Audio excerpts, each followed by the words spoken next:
चलित खरीफ ऋतु रे जो चाषी माने धान चाष करिसेंती सरकारंकर जटिल रेजिस्ट्रेशन प्रक्रिया कारणरू अनेक चाषी धान दबा पाई रेजिस्ट्रेशन रु वंचित होई अछंती एवं उक्त जटिल प्रक्रियाकरण विरुद्ध रे विरोध दल तरफरू गत विधानसभा रे आगत कला परे मंत्री महोदय स्वीकार कले जे धान दबा रेजिस्ट्रेशन प्रक्रिया को आमे सरलीकरण करिवु एवं जो मियादी थिला जो तारीख भितर धान दबा पई रेजिस्ट्रेशन करिया को तो आमे वृद्धि करिवु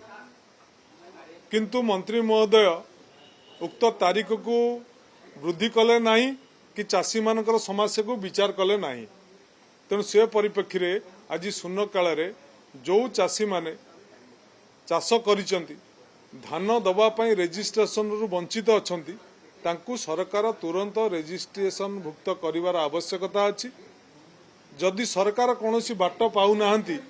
ताले गत वर्ष जो चाषी माने धान चाष करिथिले एवं जो माने धान देइथिले एवं जो मानकर ना रेजिस्ट्रेशन थिला सेमानकु अलाउ करंतु ये दाबी आमे आज शून्य काल रे बाचस्पति निकट में दाबी करिचु एवं बाचस्पति को स्वतंत्र उक्त विभाग को रूलिंग दबा पाई निवेदन करिचु।